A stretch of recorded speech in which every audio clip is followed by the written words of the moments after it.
Boa tarde, Miss de Fé. Boa tarde a todos. Muito obrigada por estarem aqui para a gente ter esse encontro e poder dividir esse momento. Eu sou Marcela Zibler, eu sou oraculista há 37 anos. Também estou trabalhando aqui na feira como oraculista. Dei essa pausa no horário de almoço para vir palestrar e estrear pela primeira vez como palestrante aqui, na Mística, e estreando logo em BH. É um dos lugares que eu mais viajei por toda a minha vida, desde muito pequena que eu vim para cá, que eu tenho família aqui. Então é muito gostoso e eu me sinto honrada de estar aqui. Oi? Você está conseguindo me ouvir? Agora sim. Agora melhor? Perfeito. Então eu tenho que ficar com a boca encostada. Esse tem que ser assim mesmo, senão não vai. Esse não é aquele de cantor da Beyoncé maravilhoso, da Madonna, né? Esse é de cantor de rap. E elas podem respirar 1.000.000 de vezes ali em cima, que tá tudo certo, que não pega nem a respiração da pessoa, oh meu Deus. Mas esse aqui é diferente. Então, eu escolhi esse tema, eu não sei se eu escolhi ou se o tema me escolheu, na verdade. Na verdade, eu gostaria de juntar duas ideias, dois universos. Tudo isso que a gente fala aqui dentro da espiritualidade, que é o que a gente nomeia como espiritualidade, que a gente sabe que na verdade é uma pluralidade, né? A gente vê aqui por toda essa feira tantas religiões ou não religiões, crenças, filosofias de vida. A gente vê-las todas aqui se encontrando e não tem ninguém se esbarrando no céu. Ninguém.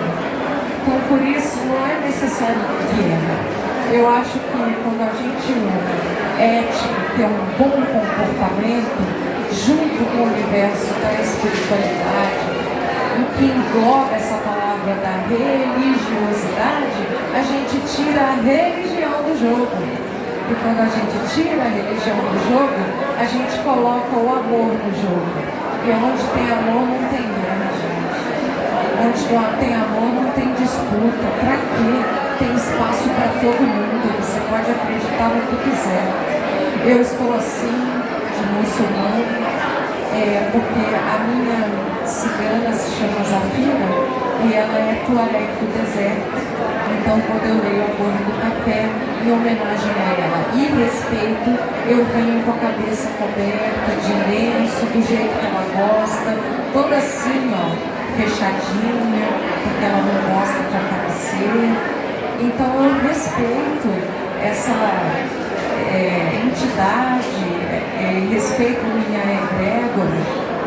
E aí, esse respeito, eu acho que é a primeira coisa que a gente pode falar em relação à ética. Seguindo, a palavra ética vem do grego ethos. Ethos quer dizer modo de ser. É um conjunto de valores que orientam o comportamento do homem em relação aos outros homens, ou seja, na sociedade em que a gente vive, garantindo assim o bem-estar social, que é a nossa convivência. Então, ser ethos na Grécia tinha uma ideia de linha reta. Você sabe que a linha reta é a construção do homem, né? Não existe linha reta na natureza. A natureza, ela é toda irregular. Ela é um monte de curva. A linha reta é uma ideia da arquitetura, sobretudo desenvolvida na Grécia, que é berço da civilização ocidental. E a linha reta foi inventada, a régua foi inventada para o ser humano construir todos os edifícios arquitetônicos em cima de um território que na verdade é o chão da natureza. A gente que constrói o prédio, a gente que está invadindo o espaço dela. Então, o ethos é a régua. Ele também é sinônimo de régua. E essa régua é justamente, não é para te ferir, sua identidade. Entende?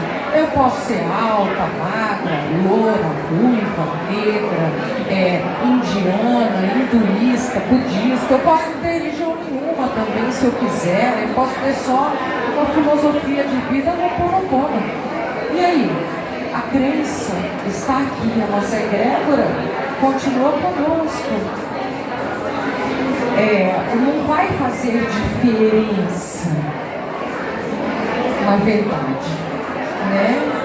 Se você tal religião, o que faz diferença é como a gente se conecta.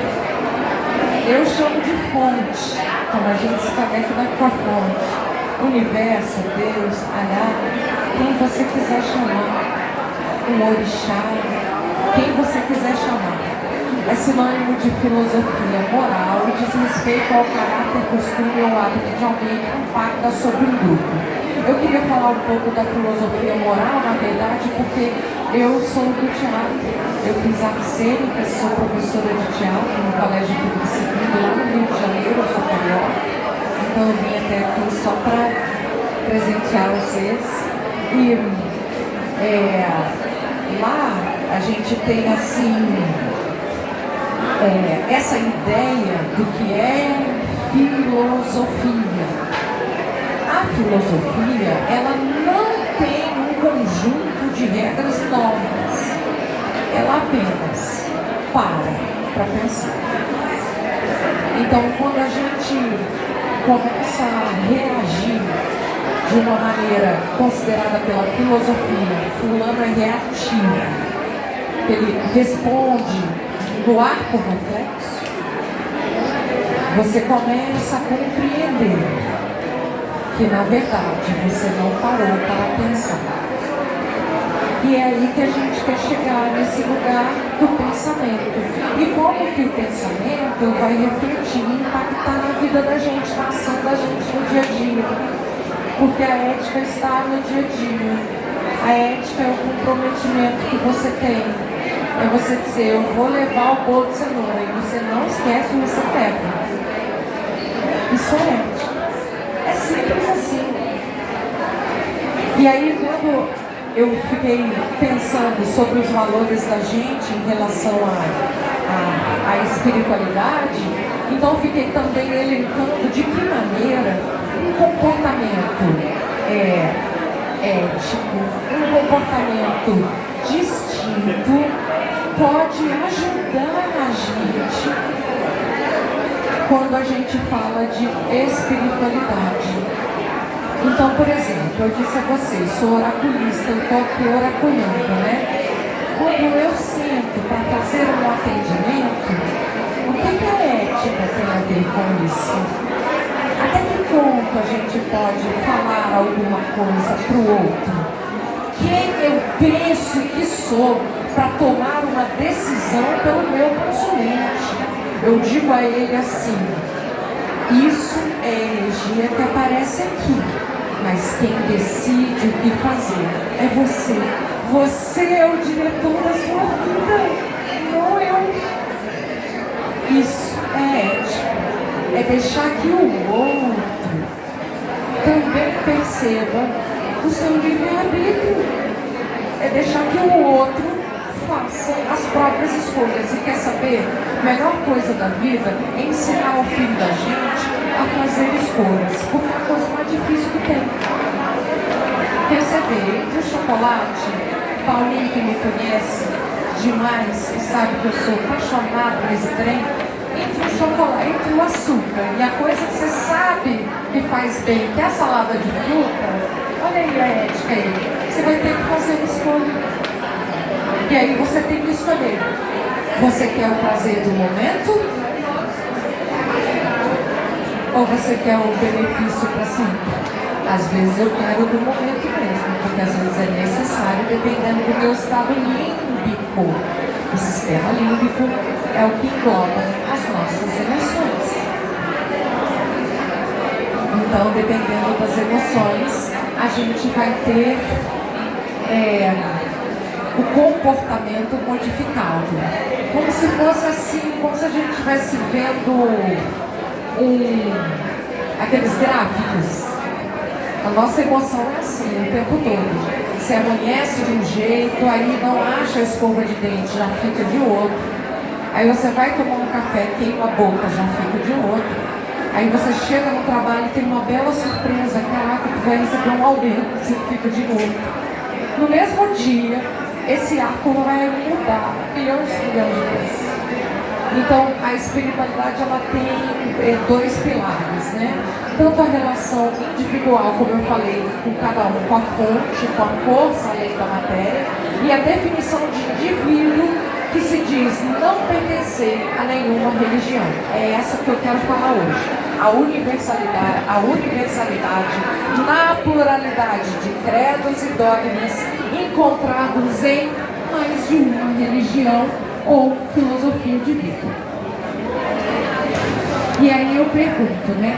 O que é o oraculismo? É uma palavra nova, vocês sabiam? Antigamente a gente usava apenas o termo cartomancia, né? E a cartomante, ela era quase que uma figura mitológica e lendária, né? Uma senhora, normalmente associada a uma anciã, que é uma sabedoria. Ela tinha tudo voltado muito para a intuição, ou porque ela recebeu de alguém da família como herança, como o caso de várias ciganas, né? Que a mãe ensina, a mãe ensinou a ler a borra do café, a mãe ensinou a ler as cartas, a avó ensinou, e vai passando, e vai passando, e vai passando. Só que aí percebam, nós, oraculistas, fomos nos desenvolvendo, ampliando, expandindo e melhorando, aprendendo ferramentas novas, aprendendo ferramentas muito antigas que a gente nem sabia que existiam, porque nem chegaram até nós. O que chega até nós é muito o que tem o historiador e o pesquisador. E aonde não tem?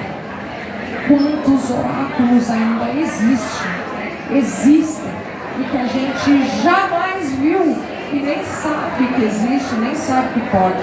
Uma vez eu vi um cigano e a gente estava conversando, batendo papo, era uma festa, um evento lá no Rio. Aí tinha assim do lado um jardinzinho, né? Ele foi no jardim, pegou as pedrinhas do chão e jogou. Ele fez daquilo um oráculo para ele. E ponto. Então, o oráculo ele pode ser toda sorte de baralhos, cristais, pedras, mandalas, gravetos, dados, quaisquer ferramentas divinatórias e não adivinhatórias. Divino é uma coisa, adivinho é outra. Se fosse adivinha, já estava, né, Paulinho, milionário na Mega Sena, gente, com certeza. Já estava assim bem. E aí, elas propiciam leituras em que temos um leitor e um consulente. E o leitor é que é o oraculista. Então, a determinação oraculista, ela é mais recente, sobretudo dos anos 90 para cá. E ela significa justamente dominar esses oráculos, mas não necessariamente porque você herdou. Você pode ter estudado, pesquisado, pode ter lido, você pode ter feito uma grande viagem que mudou sua vida e lá, naquele lugar, você aprendeu. E aí você traz aquilo para a sua comunidade, ensina, dá cursos, dá palestras e vai trocando. Isso aqui é uma troca. Tem que ser. Se não for uma troca, não faz sentido, né? Sabe? Então, nas outras filosofias que eu trouxe aqui, e que eu não vou falar muito sobre elas, mas é só para a gente ter uma ideia de como existem várias visões de mundo em várias culturas diferentes. O hinduísmo e as suas deidades, que eles têm várias, porque eles são politeístas. O budismo, que é uma filosofia de vida, muito mais do que uma religião. Eles se tratam com um grande respeito, né? com a religiosidade muito intrínseca, eles são muito dedicados, eles têm tempos de encontro, mas nem todo pesquisador considera o budismo uma religião, e sim uma filosofia de vida. Igual a, sabe o quê? A yoga. O yoga, quem aqui já fez yoga na vida? Também. Quem tem vontade de fazer? Alguém tem vontade ou curiosidade de fazer yoga? É uma delícia. Parece que você não está fazendo nada, eu tenho que deixar bem claro isso aqui. Parece que você não está fazendo nada, você sai todo quebrado, parece que se você correu uma maratona. Dependendo da yoga que você faz, existem 9 tipos de yogas diferentes. Existe uma que é curiosíssima, que é essa Sarasana, que ela vai para descansar, você vai para dormir. Olha que delícia. Então existem vários tipos dela. Então quando ela é mais power, você sai quebrado como se fosse uma maratona, tá? Não pense que é moleza. Rapadura é doce, mas não é mole. É tipo isso. E a yoga, ela também traz com ela uma filosofia de vida. E a filosofia de vida é o estilo de vida que você quer viver. E não adianta só postar, tá legal? Tem que fazer aquilo ali. Pratique o que posta. Isso é ética. E é por isso que eu queria relacionar essas coisas. Não é verdade? A gente tem que praticar aquilo que a gente se propõe a passar pelas asas do pensamento. Porque aqui, como diria meu professor de balé, gente, aqui tudo é lindo, vai com a barra e vai fazer. Porque você vai demorar algum tempo até conseguir. Porque na realização, na materialização, a gente está falando disso aqui, da matéria e de toda a energia que vem junto com a matéria. Então é muita coisa para um corpo só dominar, mente, matéria, espírito, energia. Até você realizar um feito, é todo um processo. Sobretudo, e eu queria falar isso aqui, dependendo da cultura, dependendo do país que você vive e também da economia que você vive. Nós somos um país extremamente burocrático, né? Então assim, você fala, a senhora pode entrar, não, a senhora tem que fazer uma inscrição, não, mas a senhora tem que baixar o aplicativo. Não, mas a senhora tem que preencher com os documentos seu. Mas aí, se for de outra pessoa, não pode ser no seu celular, tá? A senhora tem que identificar com você que pode, aí eu não vou. Bom, respira, né? Então a gente tem todo um processo de milhares de passos para conseguir materializar uma coisa.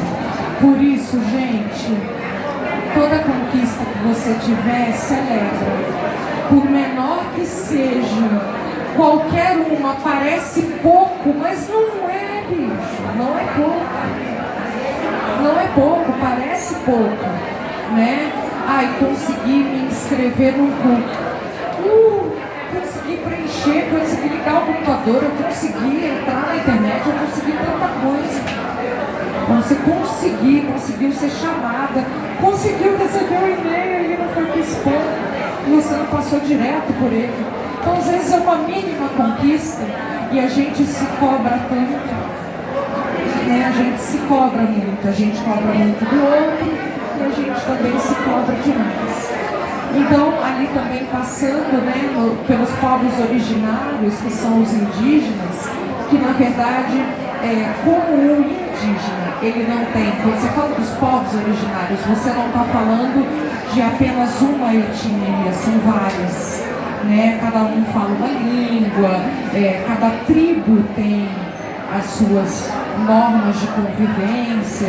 Então você está falando também de filosofia de vida, de estilo de vida, do jeito como essas pessoas lidam com as outras. Uma das coisas mais importantes é o respeito que eles têm com a Mãe Terra, com a Mãe Natureza. Que é uma coisa que a gente precisa aprender, mas precisa mesmo. Eu já passei por uma grande experiência de uma iniciação na floresta e eu estava tomando um remédio drogaria, droga. Aquilo é, né? Aquilo é para viciar a pessoa, né? Que é o remédio do homem branco.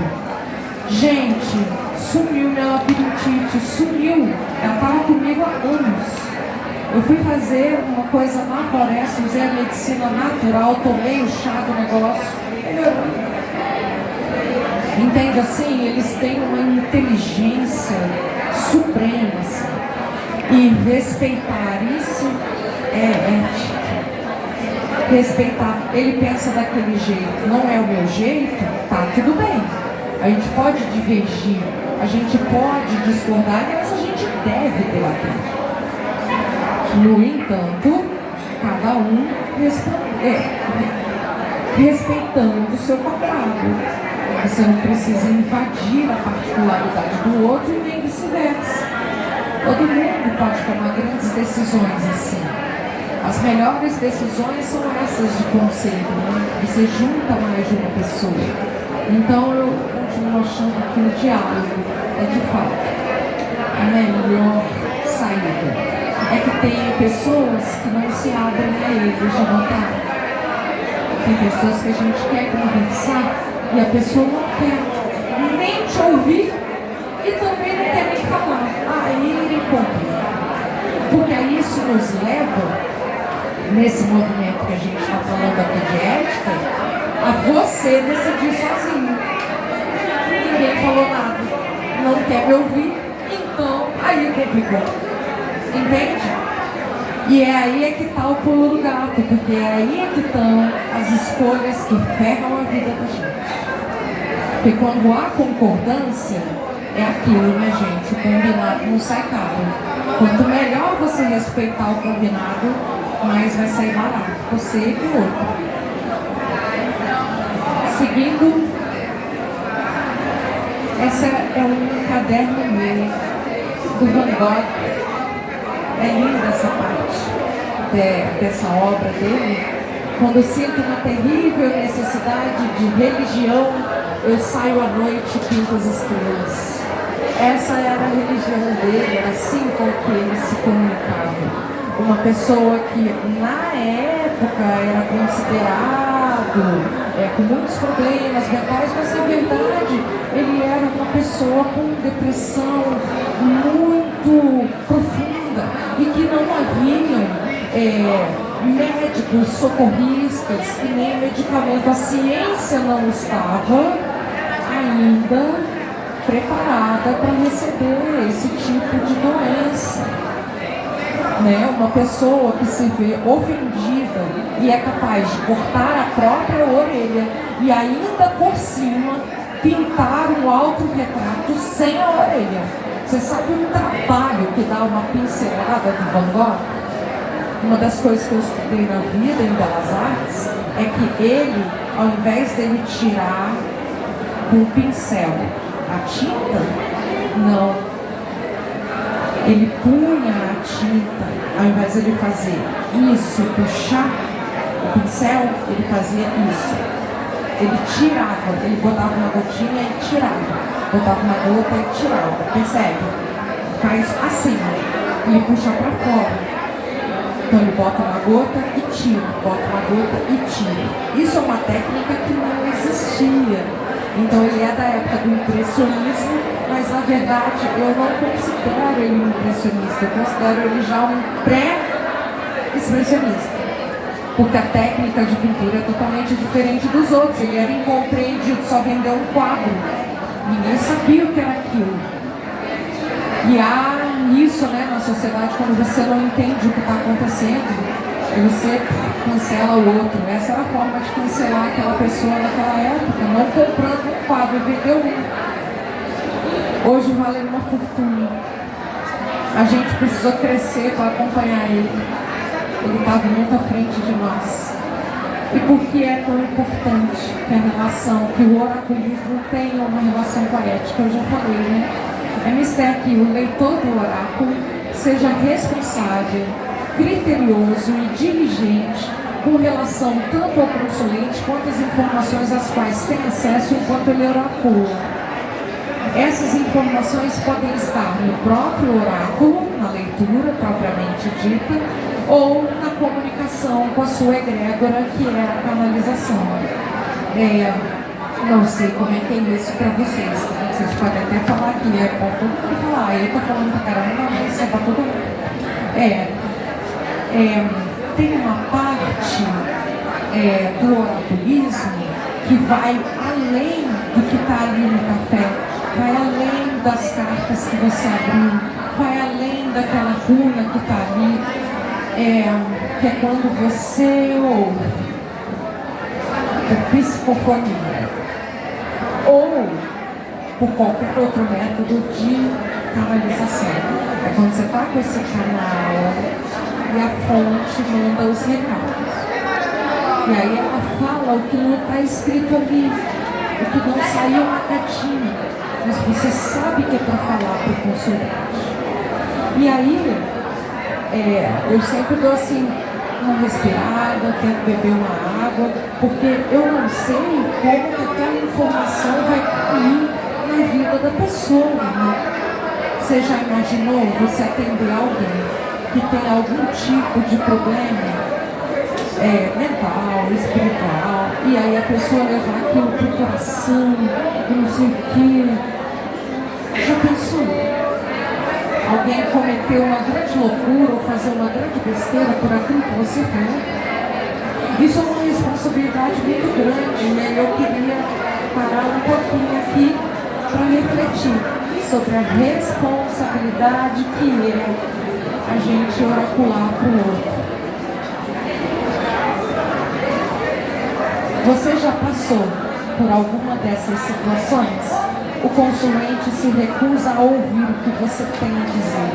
Ele quer ouvir a resposta que ele deseja e não o que você tem a dizer na carta. Você consegue ver algo grave, como uma doença, acidente ou desencarno durante a consulta. E aí, como a gente age? O consulente questiona o valor que você cobra, antes ou depois da consulta ou durante. E aí você tem que, muitas vezes eu paro para me explicar. Aí fico pensando, eu nem sei, o que vocês acham? Eu não sei se todo mundo merece explicação, eu não sei.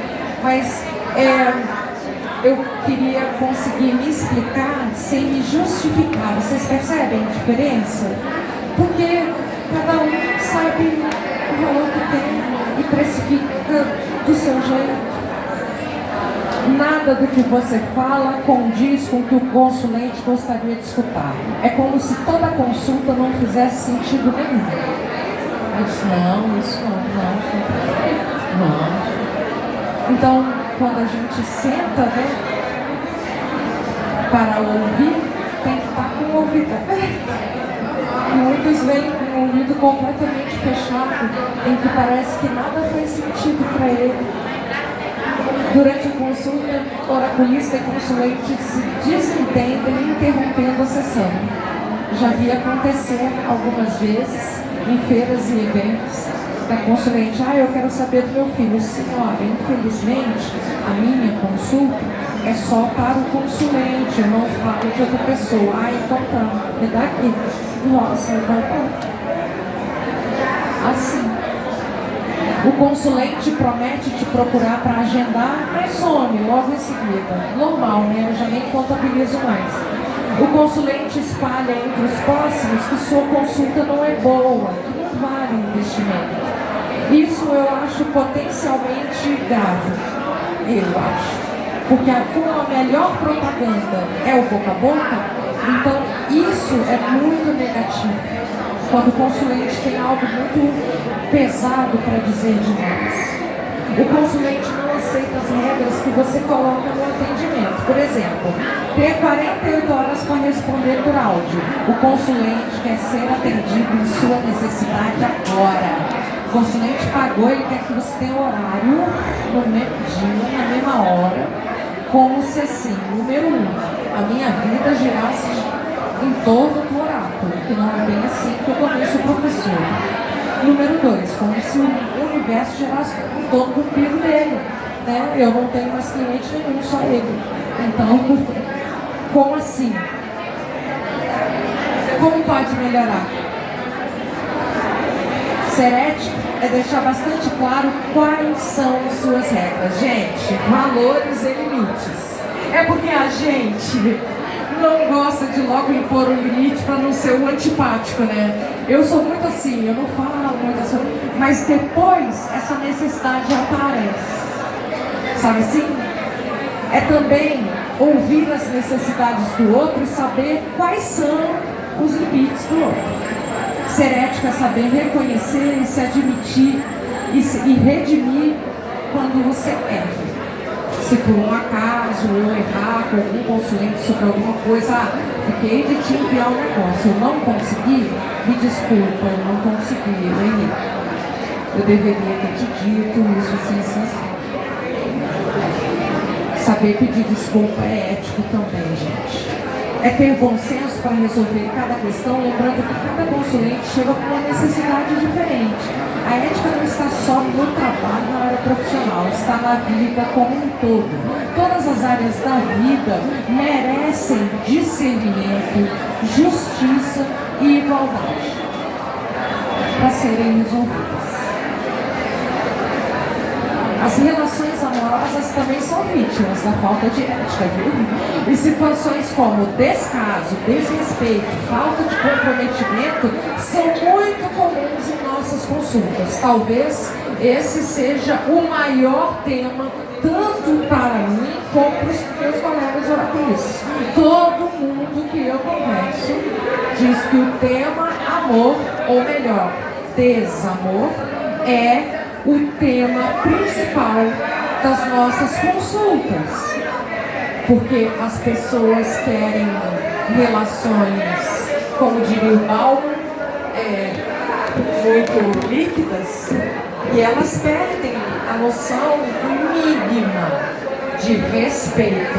Você não precisa me amar incondicionalmente, mas você pode minimamente me respeitar.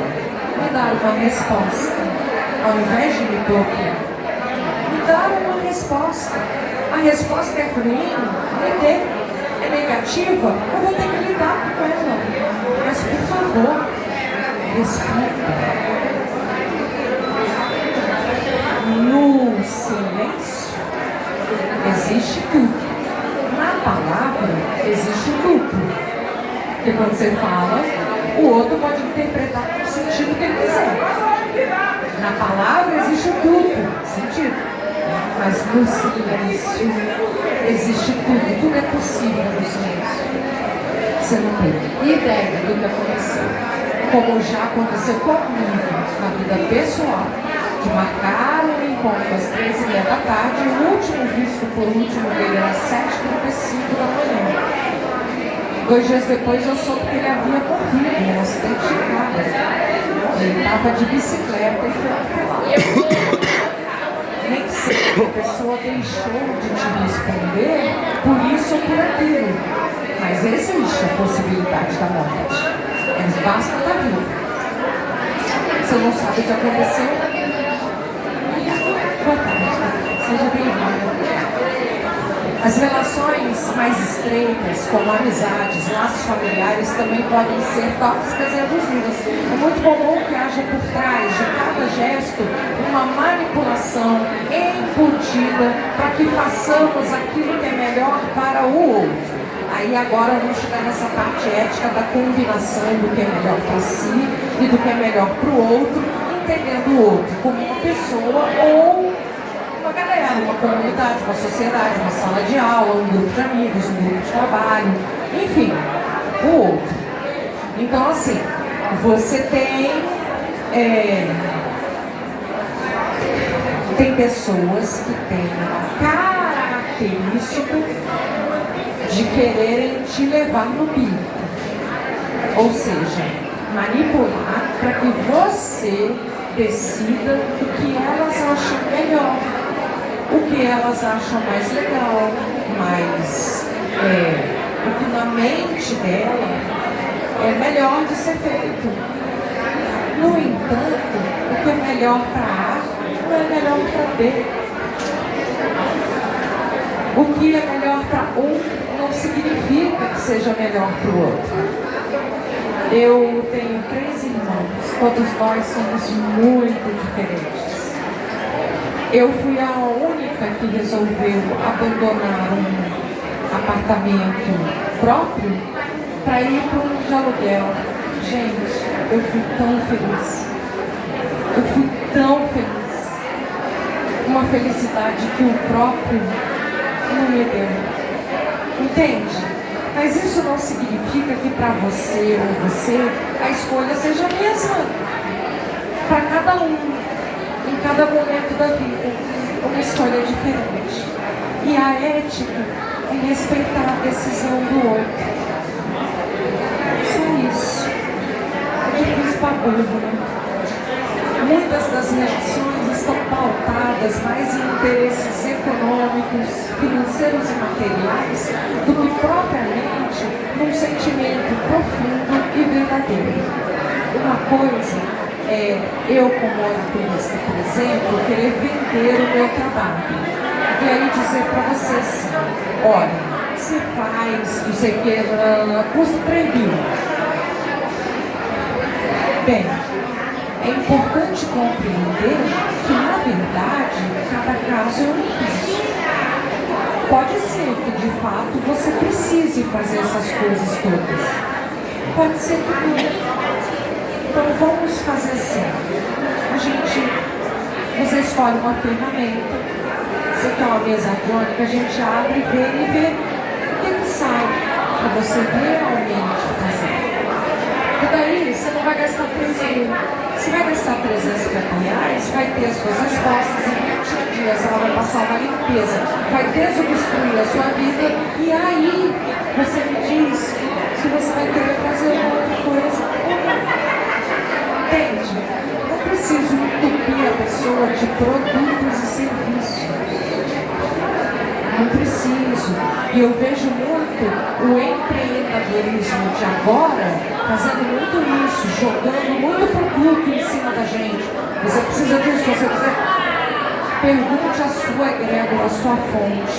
Faça uma meditação e veja. Você realmente precisa? Talvez não.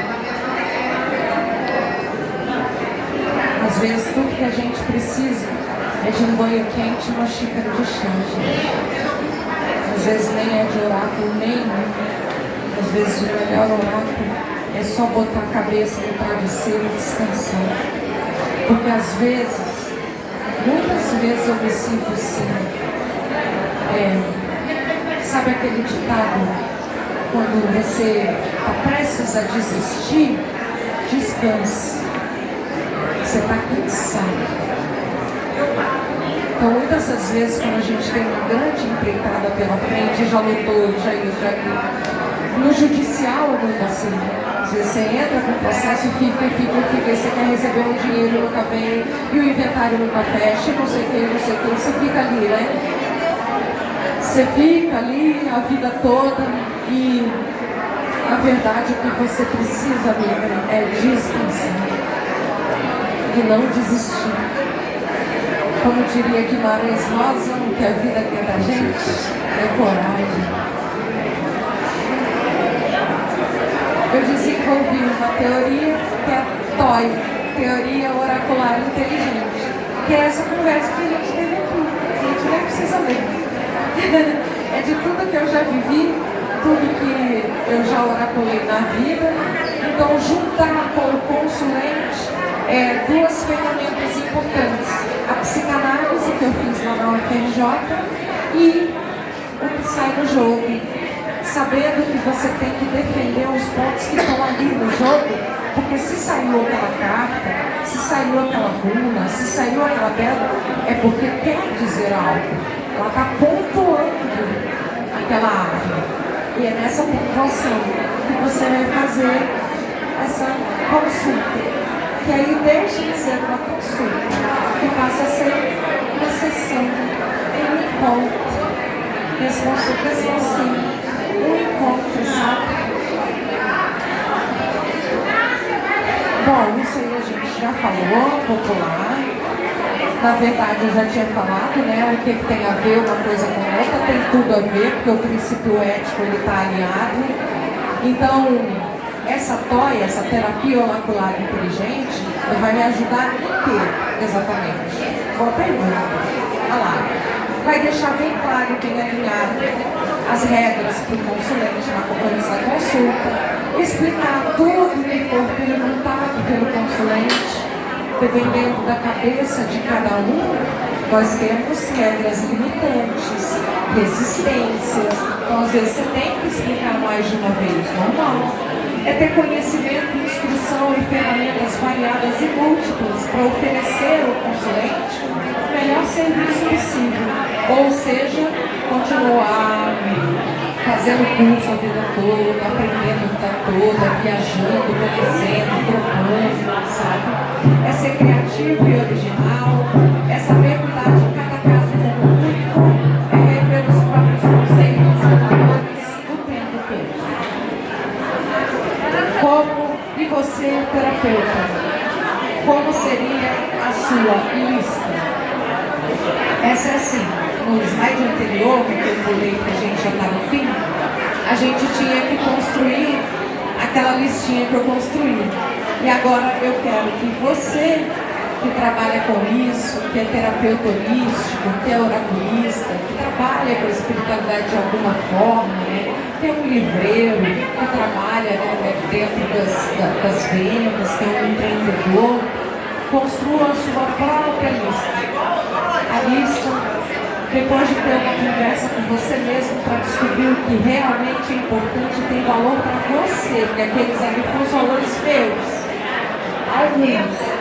Entende assim? Não é uma regra. É conversa. E aí cada um chega no seu lugar. Sabe assim? A partir daí, se organize como se você fosse uma empresa.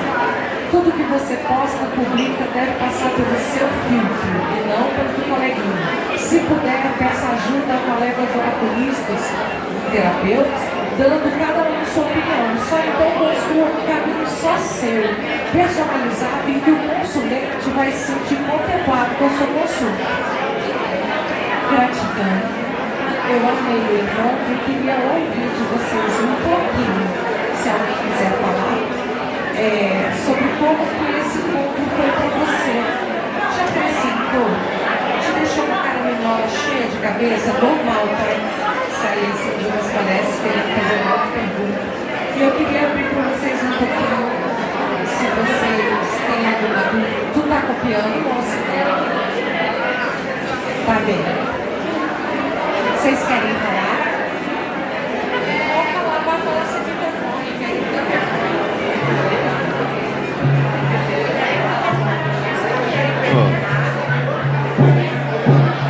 olha só, eu estou aqui no Universo Anular, uma das ferramentas que eu trouxe é o café.